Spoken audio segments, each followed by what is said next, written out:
more than half of Canada's landmass is comprised of boreal forest, a vast and tree-filled region that extends across the country. To help conserve the forest, the province of Alberta has designated 4 new protected parks in its northeastern region, reports David Churton of the CBC. When added to other contiguous conserved lands in Alberta, the new parks make up the largest stretch of protected boreal forests on the planet. Logging and other industrial activities, like oil sands development, will not be permitted in the new parks, which have been named Kazan, Richardson, Dillon River, and Birch River. As part of its conservation efforts, Alberta will also expand the existing Birch Mountains Wildland Provincial Park. With the exception of Dillon River, all of these lands border the Wood Buffalo National Park, a UNESCO World Heritage Site that hosts the largest wild bison population in North America. And taken together, the protected areas span more than 67,700 square kilometers, about 26,140 square miles, an area twice the size of Belgium, as Hamdi Essaoui of the Star Metro Edmonton points out. The new parks were announced in 2012, but only formally established this week, according to Immigrani of the Edmonton Journal.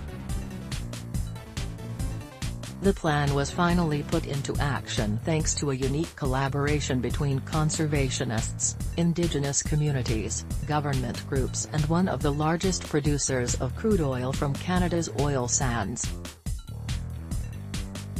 The Tall Cree First Nation played an important role in the negotiations.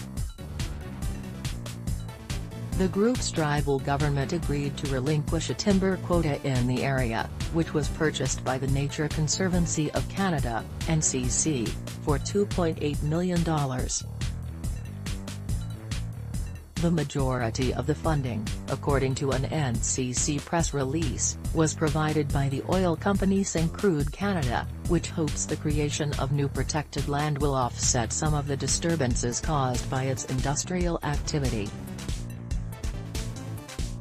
As Essaoui reports, the Tall Cree subsequently gave the $2.8 million to the Alberta government for the creation of the Birch River Park.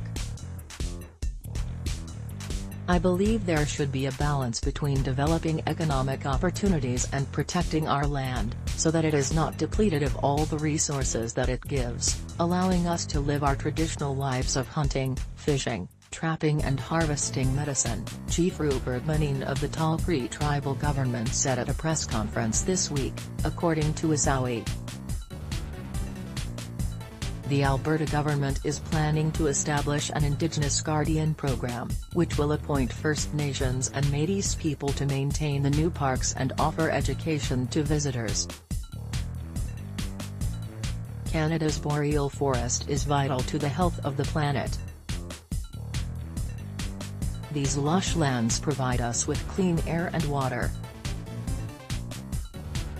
They also offer a home to migratory birds and other species, including threatened animals like the peregrine falcon, wood bison and woodland caribou. What's more, Canada's boreal forest area is an important carbon sink, meaning that it absorbs more carbon from the atmosphere than it releases. And by keeping carbon out of the atmosphere, the forest can prevent climate change from getting worse. The impact of this conservation project reaches well beyond the region, the province of Alberta or even Canada, John Lowndes, president and CEO of the NCC, explains in the organization's statement. This is conservation on a global scale. Nature can only benefit when people work together. Like this article? Sign up for our newsletter.